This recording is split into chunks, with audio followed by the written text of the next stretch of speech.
하나님 말씀은 요한복음 8장 12절, 요한복음 8장 12절.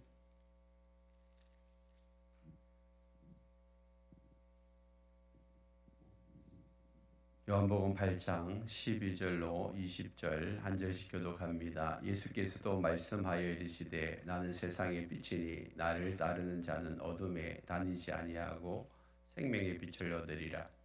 바리새인들이 이르되 내가 너를 위하여 증언하니 내 증언은 참되지 아니하도다. 예수께서 대답하여 이르시되 내가 나를 위하여 증언하여도 내 증언이 참되니 나는 내가 어디서 오며 어디로 가는 것을 알거니와 너희는 내가 어디서 오며 어디로 가는 것을 알지 못하느니라. 너희는 육체를 따라 판단하나 나는 아무도 판단하지 아니하노라. 만일 내가 판단하여도 내 판단이 참되니 이는 내가 혼자 있는 것이 아니요 나를 보내시니가 나와 함께 계심이라. 너희 율법에도 두 사람의 증언이 참되다 기록되었으니 내가 나를 위하여 증언하는 자가 되고 나를 보내신 아버지도 나를 위하여 증언하시느니라. 이에 그들이 묻되 내 아버지가 어디 있느냐. 예수께서 대답하시되 너희는 나를 알지 못하고 내 아버지도 알지 못하는도다. 나를 알았더라면 내 아버지도 알았으리라. 같이 합니다. 이 말씀은 성전에서 가르치실 때에 헌금함 앞에서 하셨으나 잠든 사람이 없으니 이는 그의 때가 아직 이르지 아니하였음이라. 오늘 이 말씀을 가지고 빛이신 예수님에 대해서 함께 말씀을 나누겠습니다. 빛이신 예수님, 우리 한번 외쳐볼까요? 기도하면 하나님이 하나님을 같이 합니다. 기도하면 됩니다. 하나님이 하십니다. 하나님을 믿습니다. 아멘. 전도사에 있는 네 분에게 하늘 복 많이 받으세요. 인사할까요? 하늘 복 많이 받으세요. 하늘 복 많이 받으세요. 하늘 복 많이 받으세요. 예, 감사합니다. 오늘은 종려주일입니다. 그래서 우리가 성찬식을 하는데요. 오늘 하나님께서 이 성찬 예식 가운데 큰 은혜가 임하기를 바랍니다. 오늘 말씀에 보면 예수님이 12절에서 이렇게 말씀하십니다. 예수님이 말씀하여 이르시되 나는 세상의 빛이니 그랬어요. 나는 세상의 빛이다. 예수님은 세상의 빛으로 오셨어요. 빛. 여러분, 빛의 역할이 뭘까요? 빛의 역할. 오늘 예수님이 그 빛의 역할을 정확하게 우리에게 두 가지로 말씀하고 있어요. 첫 번째는 뭘까요? 나를 따르는 자는 어디 다니지 아니하고 어둠.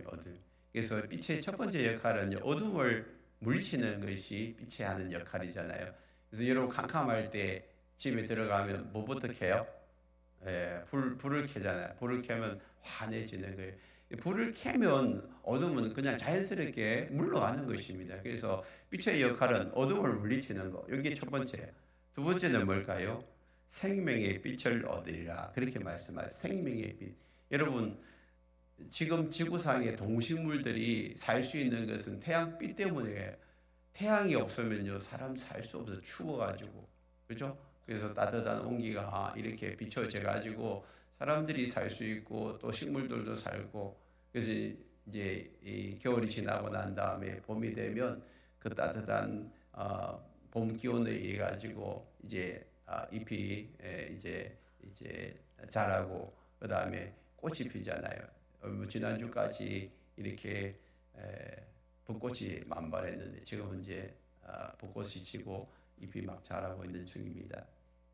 저희도 한 달 전에 현수막에다 따스한 봄이 왔어요. 근데 봄이 안 오더라고요. 이제서야 이제 봄이 와가지고 따스해지기 시작하는데, 아무튼 따스한 봄이 와가지고 이렇게 잎이 피고 꽃이 피잖아요, 그죠? 이게 이 햇빛 때문에 빛이 들어와서 생물이 사는 거거든요. 그래서 두 가지 빛의 역할을 예수님이 말씀하세요. 어둠을 물리치고 또 한 가지는 생명의 빛으로 생명을 주는 거예요. 빛은 생명을 주는 거예요. 그래서 예수님이 나는 세상의 빛이다 그렇게 말씀하시고 난 다음에 너희들은 어떻게 나를 따르는 너희들, 예수를 믿는 너희들, 예수님을 따라다니는 너희들. 우리 안에 이제 생명의 빛 대신 예수님이 오시고 나면 우리 안에 있는 이 어둠이 어때요? 떠나가는 거예요. 어둠이 떠나가는 거예요. 여러분, 어둠을 좋아하는 존재가 누굴까요? 악한 영, 마귀 사단이잖아요. 여러분, 어둠에 속한 사람들을 가만히 보십시오. 그건 밤에 깨어 있어요. 그래서 우리는 보통 이제 밤 되면 다 자잖아요. 근데 도둑놈들은 그때부터 활동하기 시작합니다. 그래서 더러운 죄, 악한 죄를 짓는 사람들은 캄캄한 데서 죄를 져요. 어둠에 속한 자들이기 때문에. 어둠에 속. 그래서 이 어둠은 사람들로 하여금 힘들게 하고 고통스럽게 하고 아프게 하고 사람들을 멸망시키는 그런 존재들이 거기에 우울거리고 있어요. 그렇잖아요. 여러분들이 싫어하는 그런 벌레들 보십시오. 그 컴컴한 데서 다 살아요. 바퀴벌레요. 불 꺼야 움직이기 시작합니다. 쥐들도요. 불을 꺼야 이제 컴컴해야 움직이기 시작하잖아요. 쥐, 바퀴벌레, 온갖 더러운 그런 것들이 컴컴한 데서 살아요. 컴컴. 쓰레기도 보십시오. 이렇게 뭉쳐 놓으면 거기에 그냥 온갖 벌레들이 모여들기 시작하잖아요. 그걸 다 치워버리면 이제 그 쓰레기에 있던 온갖 이제 벌레들이 한순간에 다 사라지죠. 우리 내면 세계도 마찬가지입니다. 예수님 없이 살아갈 때 우리 내면 세계는요 컴컴한 어둠이었어요. 혼돈과 허감과 공허 속에서 살아온 그런 존재들이잖아요. 그래서 어떻게 해야 될지 몰라가지고 우울증에 빠지고 힘들고 고통스러운 그런 상황 속에 있다가 예수의 빛이 우리 내면 속에 비춰지고 나니까 그제서야 어둠이 떠나가기 시작하는 거예요. 어둠이 떠나가지. 우리 교회 안에서 우울증에 빠졌던 몇 분이 다 예수를 제대로 만나고 나니까 우울증이 깨끗이 사라진 줄 믿습니다. 그리고 그 우울증뿐만 아니죠. 여러분 악한 영에 눌려 살아 더러운 영에 눌려 살아 집에서 그냥 악한 영이 계속 보이고 꿈속에서 보이고 하는 그런 분들이 이 예수를 만나고 나서 귀신이 떠나가잖아요. 그죠? 병든 자들이 치유되어지고 눌려있고 묶여있고 사로잡힌 자들이 자유함을 누리는 이게 예수의 빛이 들어와서 그런 현상들이 일어나는 거예요. 우리 교회 안에서 지금 그런 일들이 많이 일어나고 있잖아요. 사실 우리가 1년에 한두 차례 하는 이 힐링 캠프도 마찬가지입니다. 힐링 캠프가 죄와 사망에 사로잡히는 사람들, 죄와 저주와 사망과 질병의 근세에 눌린 자들이 예수의 빛 아래 자신을 드러내고 노출시켜가지고 그 상처와 아픔이 치유되어지고 그 안에 견고한 진들이 무너지고 그 안에 살던 악한 영 더러운 영이 떠나가는 그런 역사들이 일어나고 그래서 그것 때문에 자유함을 누리고 신앙생활 가운데 기뻐하고 즐거워하는 분들이 우리 안에 많이 있잖아요. 그게 예수님이 하시는 역할이에요. 예수님이 하시는. 그래서 여러분 우리가 우리 자신을 이제 예수님 안에서 이 빛 가운데서 우리 자신을 노출시키면 우리의 영혼력이 새로워지고 치유 회복이 일어나는 줄 믿습니다. 어둠 속에 있던 이 사람들이 이제 점점 예수 안에 들어오면 변화가 일어납니다. 변화가 한순간에 여러분 이렇게 막 기적 같은 변화가 일어나지 않는다 할지라도 여러분들이 예수 안에서 들어와서 이제 예배를 드리고 말씀을 읽고 기도하다 보면 서서히 변화되어지기 시작하는 것입니다. 내면 세계가 빛 가운데서 변화되어지면요 그 사람의 말이 달라지고 행동이 달라져요. 삶이 달라지기 시작합니다. 얼굴 표정이 달라지기 시작하고 말이 거친 말, 더러운 말, 악한 말들이 안 나오기 시작해요.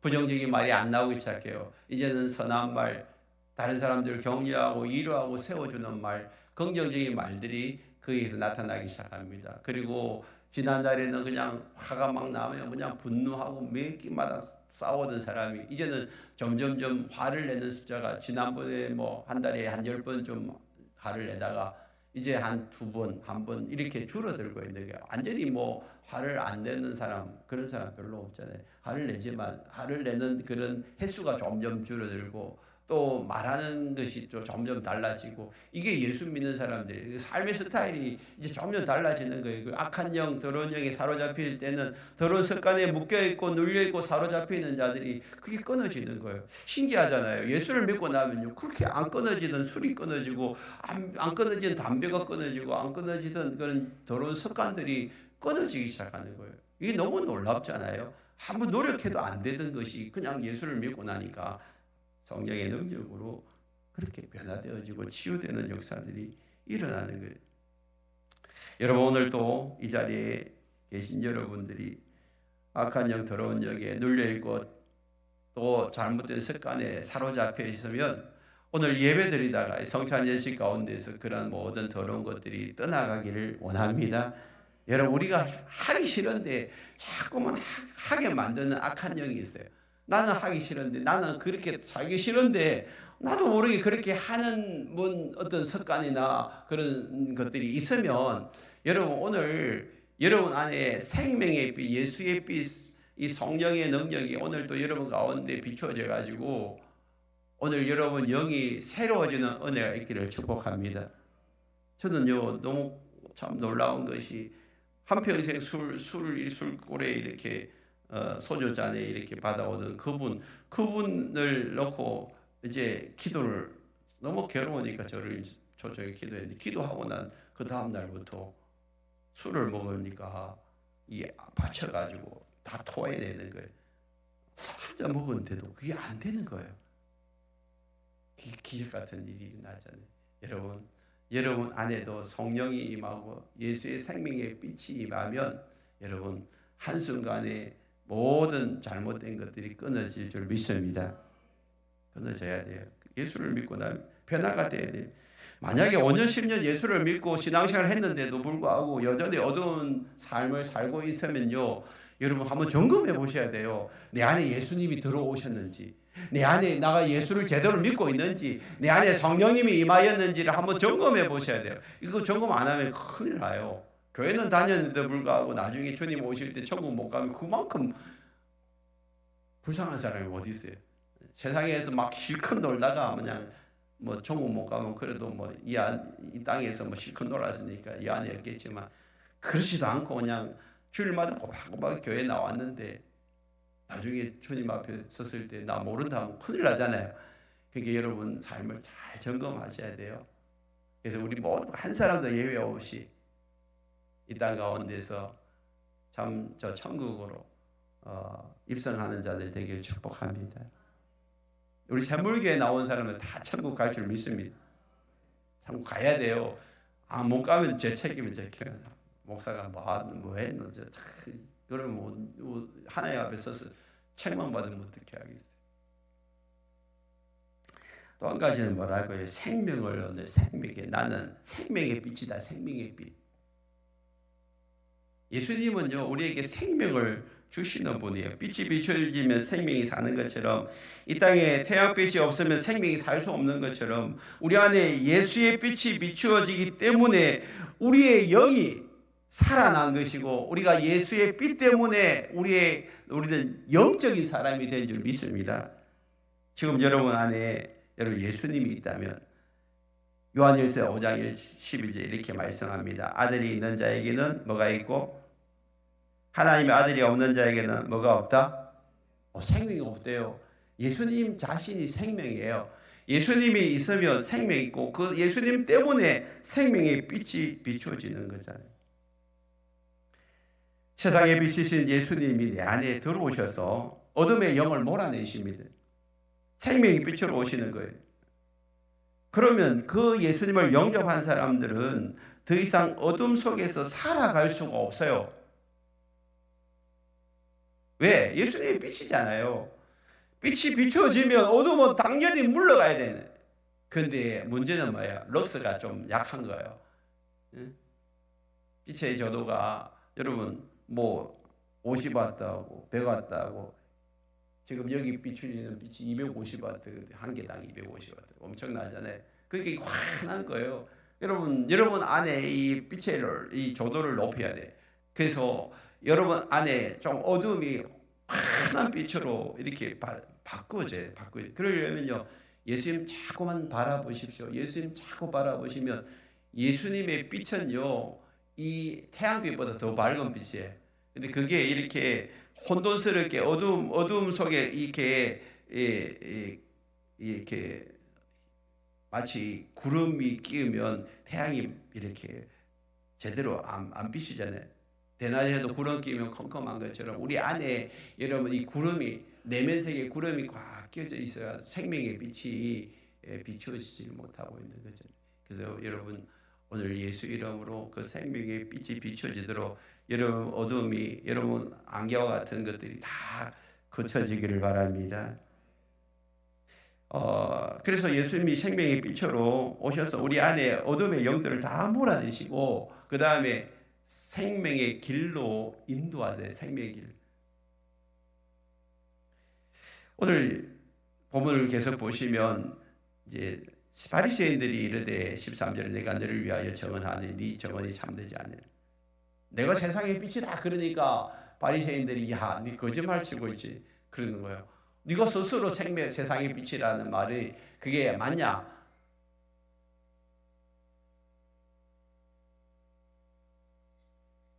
율법에도 두세 사람이 함께 이렇게 그 사람에 대해서 이야기하는 것이 많이 틀린지 뒷받침할 수 있는 정인이 필요한데 넌 정인 없잖냐? 그러니까 네 말이 틀렸다.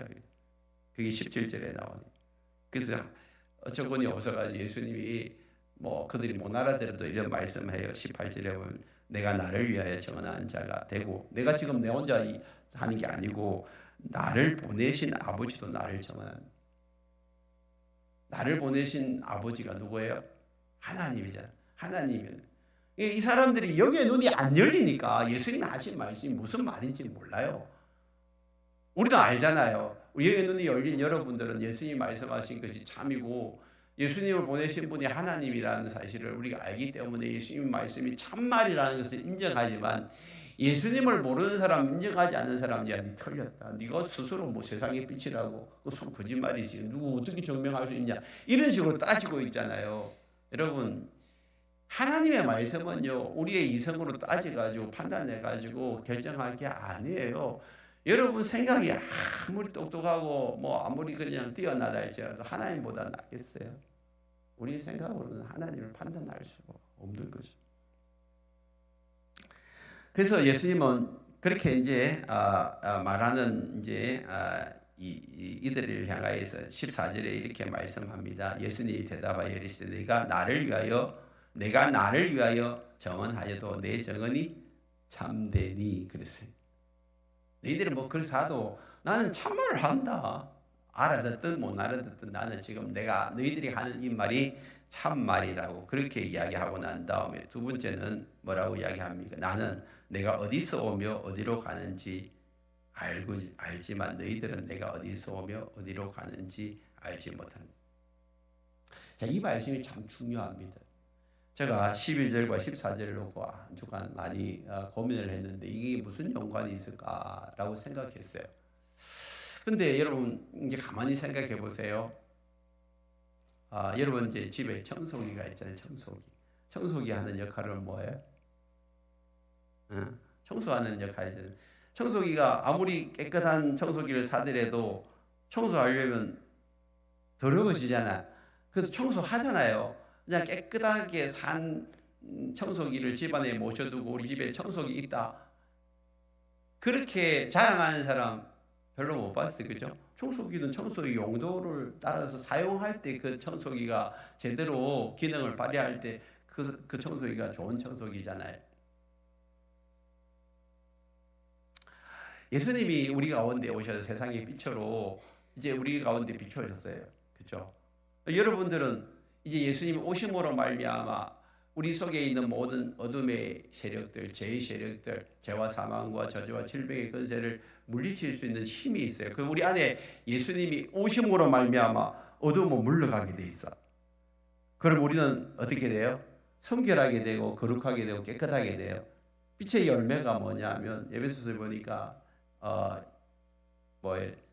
이 빛의 열매는 착함과 진실과 어루움이라 했어요. 그래서 예수를 믿고 나면 그때부터 이 못된 사람이 착한 사람으로 바뀌어지게 돼 있어요. 못된 사람. 옛날 김익두 같은 깡패가 이제 목사님으로 바뀌잖아요. 지난주도 김신조라는 분이 사실은 북한에서 이제 청와대에 들어가서 대통령 죽이라고 그렇게 넘어왔는데 결국에는 남북군에게 들켰어. 그래가지고 나머지 저는 다 죽었는데 그 사람만 살아남았어. 근데 그분이 예수를 믿게 되고요, 목사님이 돼가지고 지난주 이제 돌아가셨더라고.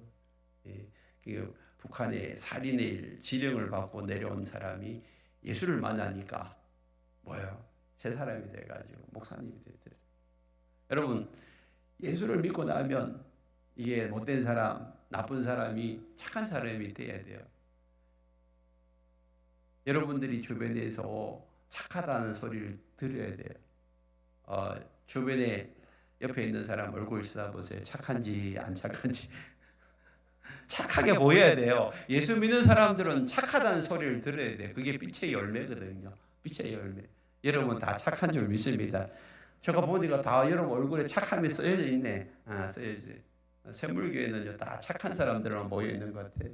착함, 그 다음에 진실해야 돼요. 거짓말하면 안 돼요. 여러분, 우리가 이 땅 가운데서 거짓으로 자꾸만 이렇게 점철되어지고 있대. 우리나라가 거짓의 관용이 아주 다른 나라보다 좀 많아요. 그래서 거짓말을 별로 이렇게 문제 삼지 않은데, 여러분, 예수 믿은 사람들은요, 착하고 진실하시네. 손해를 보더라도 진실하시네. 그리고 의를 쫓아가야 돼요. 오를 의자잖아요. 공의, 정의, 이게 다 의거든요. 하나님 나라를 위해서 의를 쫓아가는 사람. 그래서 불의를 쫓아가면 안 돼요. 그런 사람들이 예수 믿는 사람들이에요. 그래서 이 땅 가운데서 이제 예수를 믿고 나면 그런 사람이 되고, 그것이 목적이 되면 안 된단 말이에요.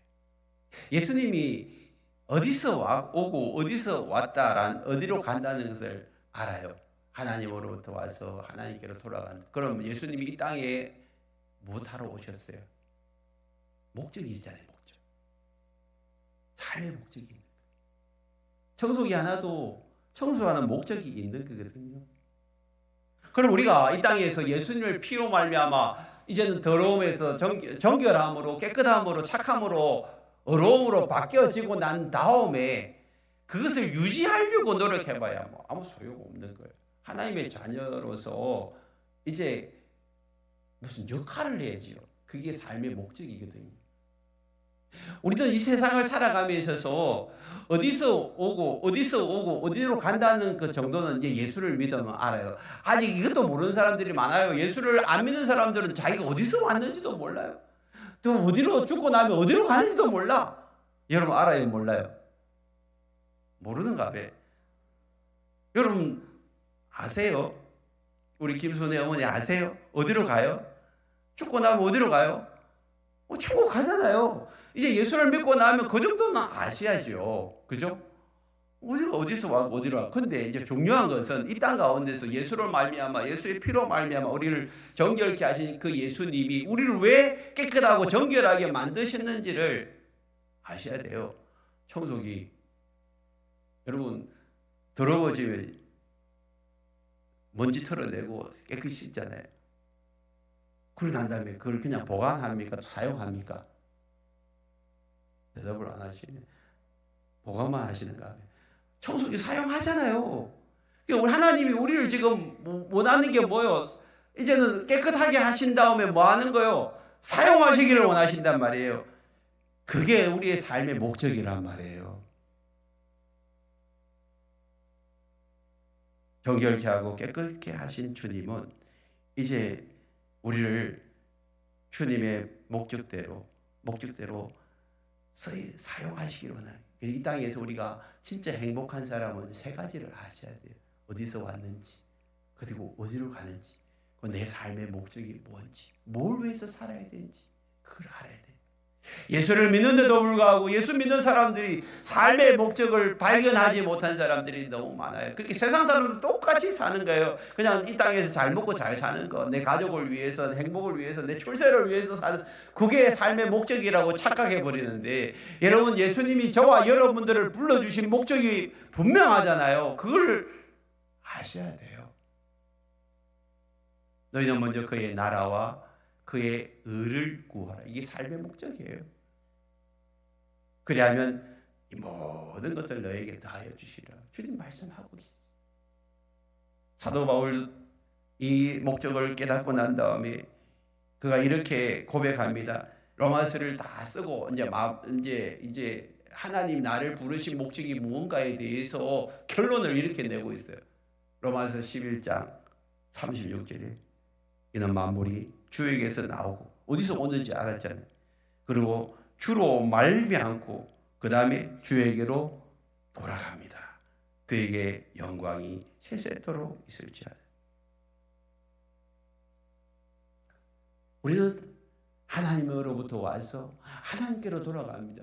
그리고 이 땅 가운데 사는 동안에 이제는 주님으로 인하여서 살아가는 거예요. 하나님으로 인하여 살아가는 거예요. 예수님으로 인하여 살아가는 거예요. 이게 삶의 중요한 목적입니다. 로마서 14장 8절에서도 그는 이렇게 고백합니다. 이제 우리가 살아도 누구를 위하여? 주를 위하여 살고 죽어도 누구를 위하여? 주를 위하여. 그러므로 사나 죽으나 우리는 누구에게? 왜 내가 주님의 것이지 내 것이지 라고 지금 생각하는 분들이 있다면 아직도 예수님을 못 만난 분이에요. 예수님을 영접한 분은 내가 주님의 것이라는 것이 얼마나 행복한지 고백하잖아요. 여러분들 주님의 것 맞습니까? 여러분 인생을 주님을 위해 사는 것이 맞습니까? 여기에 대해서 아멘이 안 나오면요 아직 예수님을 제대로 못 만난 분이에요. 아직도 말씀을 잘 이해하지 못하는 분이에요. 하나님이 우리를 만드셨잖아요. 하나님이 우리를 만들고 우리는 누구의 것이에요? 주님의 것이에요. 그런데 이 인간들이 하나님을 떠나버렸어. 그래서 지가 주인 되려고, 지 마음대로 살려고. 그래서 지 마음대로 사는 결과가 뭐예요? 멸망이잖아요. 사망이잖아요. 지옥 형벌이잖아요. 그래서 예수님이 다시 이 땅에 오셔가지고 십자가에서 죽으시고 대속 제물이 되셔서 그 피로 인하여서 우리가 다시 구원함을 받게 된 거예요. 그 피로 인하여 하나님의 자녀가 된 거예요. 그걸 기념하는 주간이 한 주간이 고난 주간이고 그 피로 인하여서 이제 다시 두 번째로 우리는 주님의 것이 된 거예요. 주님의 피로 우리를 사셨어요.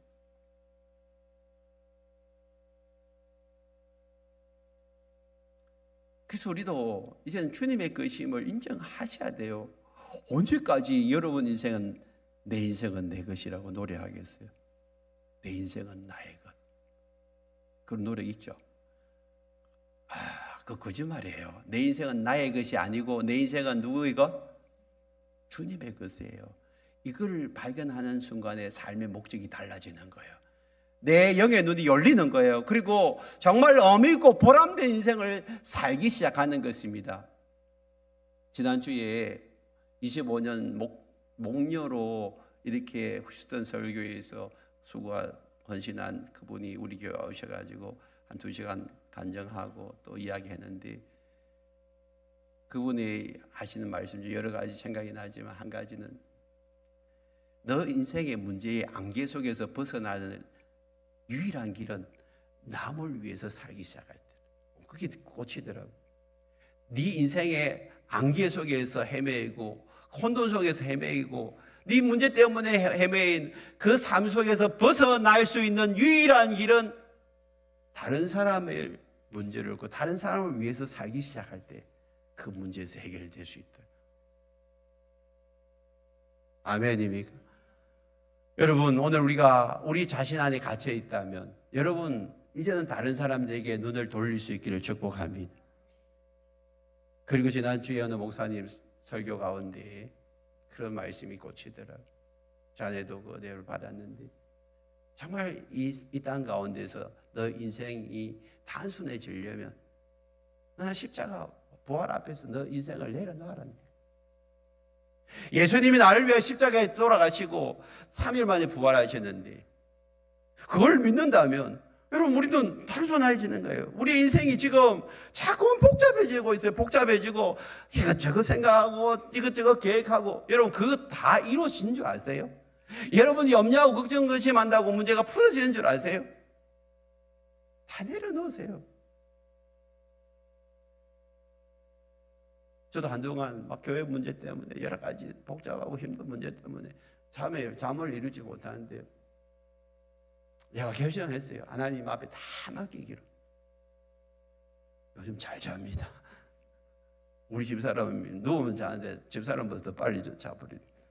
그리고 내가 그냥 깨면 아침에 새벽 기도 시간에 딱 깨요. 얼마나 가뿐한지 몰라요. 다 내려놓고 염려 다 맡기니까 걱정이 없어요. 그냥 걱정할 문제가 어디 한두 가지 있겠어요. 목회를 하면요.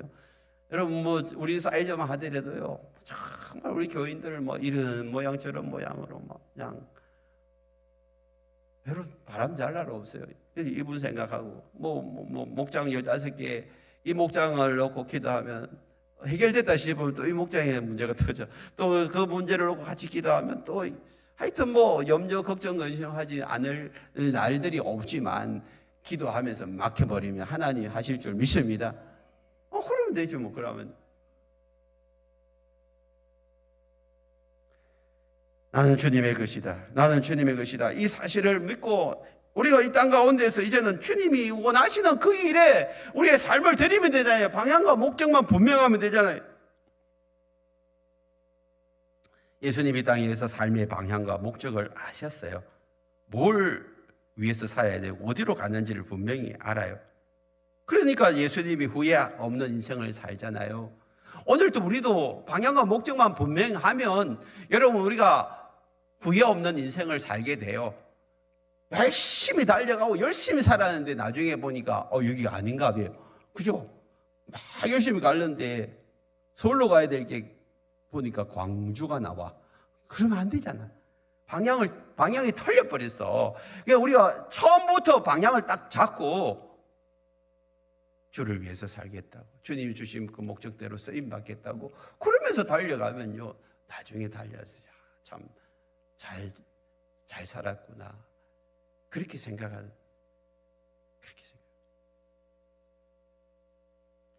예수님도 이 땅 가운데서 자신을 보내신 하나님의 뜻을 이루기 위해서 살았다면 이제는 우리도 그렇게 살아야 되지 않을까? 그죠? 하나님의 선하시고 기뻐하시고 그 선하신 하나님의 뜻을 이루기 위해서 사는 인생, 그 인생이 잘 사는 인생입니다. 또 한 가지는 뭘까요?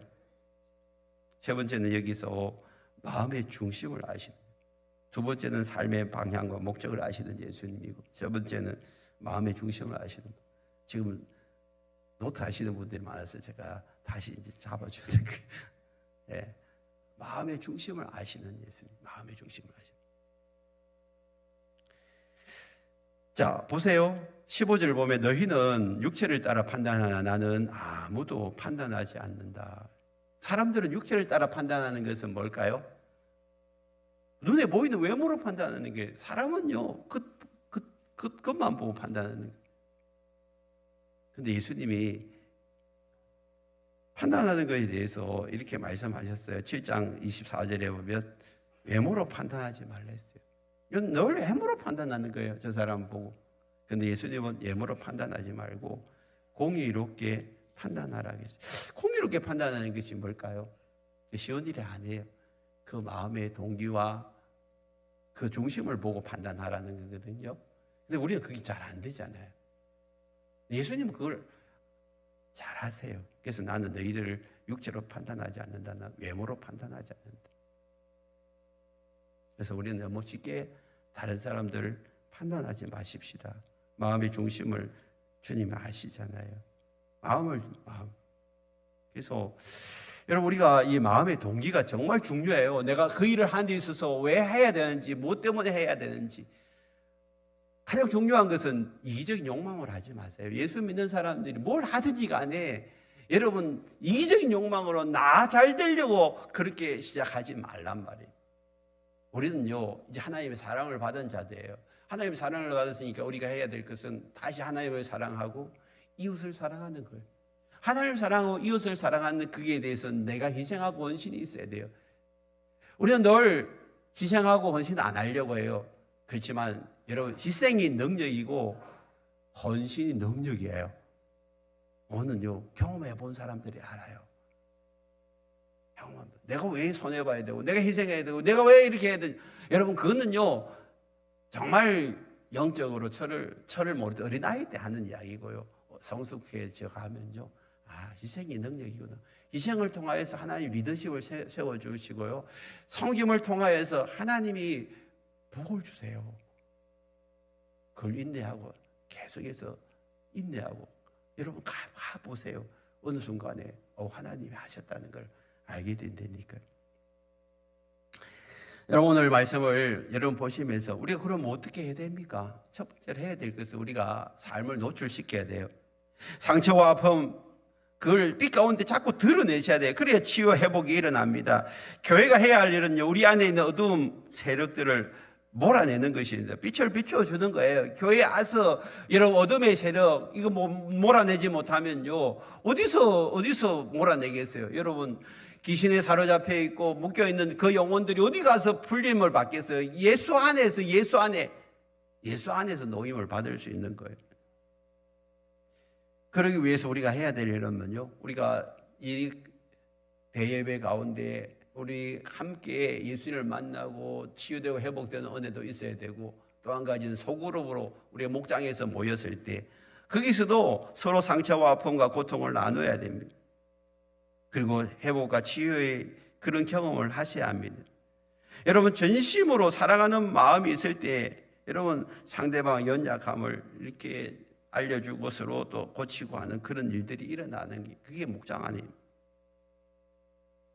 우리가 5년 10년 교회를 다녀도 변화가 일어나지 않은 이유는요 빛 대신 주님 앞에 자신을 노출시키지 않는 거예요. 다 감춰 있는 거예요.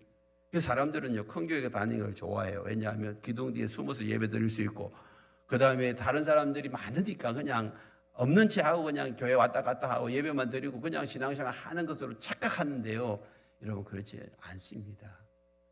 정말 우리는 소그룹의 작은 목장에 들어가서 이제 여러분들이 이 허물과 실수와 잘못 뭐 이런 것들을 다 이렇게 노출시켜 가지고 치유하고 회복되셔야죠. 근데 그것이 노출되었을 때 참 어려움을 당할까 봐 염려하는 그런 사람들이 있어요. 그러나 여러분 지금 우리 샘물교회 공동체 목장들은요 그것이 드러나더라도 서로 감싸주고 용납해주고 그냥 안아주고 품어주는 아름다운 공동체인 줄 믿습니다. 그래서 피상적인 만남이 일어나지 아니하고 진실한 만남 겉에만 알고 나누고 그냥 이야기하는 그런 만남 말고 그런 사귐 말고 진실한 내 가족 같은 그런 만남 그죠? 그것이 진정한 교회입니다. 진실하게 마음을 열어놓고 나누고 서로 아파하고 서로 위해서 기도해주고 세워주고 격려하고 위로해주는 그런 아름다운 공동체가 바로 우리 샘물교회 목장인 줄 믿습니다. 여러분 빛이신 주님 앞으로 나오십시오. 빛 아래 자신을 놓치시고 죄와 상처 아픔을 치유받고 그것을 끝내면 안 되잖아요. 어떻게 해야 돼요? 이 사용해야죠. 여러분들이 치유하시고 회복시킨 그 목적대로 여러분 쓰임 받아야 돼요. 한 영혼을 위해서 여러분 자녀를 보십시오. 그 연약한 자녀 그 자녀를 위해서 여러분 한평생 여러분 인생을 드리잖아요. 근데 아내가 뭐 대단해서 그래요. 대단한 거 아니에요. 그렇지만 그 자녀를 불쌍히 여겨가지고 그 영혼을 세워 그것이 인생이 가장 가치 있는 일 아니에요. 그렇다면 우리가 이 땅을 살아가면서 예수를 믿고 난 다음에 회복되고 치유되어지면 나보다 못한 그 한 영혼을 위해서 그 영혼이 잘 되도록 잘 믿음으로 서가도록 한 영혼만이라도 잘 세워지도록 내 인생을 드리고 시간을 드리고 물질을 드리고 그 얼마나 기뻐하세요. 예수님이 작은 소자 하나에게 한 것이 곧 나에게 한 거라고 주님 칭찬하잖아요. 그 일을 위해서 우리가 부름을 받았습니다. 그래서 하나님 앞에 우리가 좀 쓰임 받아야 돼요. 특별히 주님은 우리의 마음의 동기를 보세요. 뭐 때문에 그렇게 하는지. 주님이 하라고 하신 그 뜻대로 쓰임 받을 때에도 정말 순수한 마음으로, 순전한 마음으로 기꺼이 나를 희생하고 헌신하는 그 영혼을 사랑하는 마음으로 했는지, 아니면 그게 또 다른 이기심이 있는지를 주님 다 보고 계세요. 오늘 우리가 주님 앞에 섰을 때, 우리의 마음의 중심을 보시는 그 주님 앞에 섰을 때 한 점 부끄러움이 없는 자들 되기를 바랍니다. 오늘 이 성찬 예식을 시작하겠습니다. 성찬 예식은요, 떡과 잔을 먹고 마실 때 예수님의 살과 피를 먹고 마시는 것입니다. 생명의 빛 되신 예수님 앞에 우리 살과 피를 먹고 마실 때 우리 안에 온갖 더러운 것들이 다 떠나갑니다. 죄의 습관도 끊어집니다. 오늘 또 잔을 마시고 떡을 먹을 때에 우리 속에 있는 더러운 것들이 물러가고 죄의 습관이 끊어지기를 축복합니다.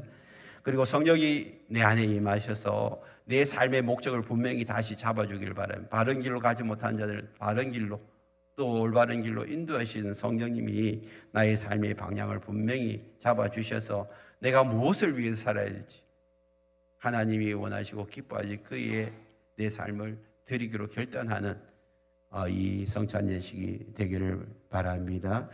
우리 함께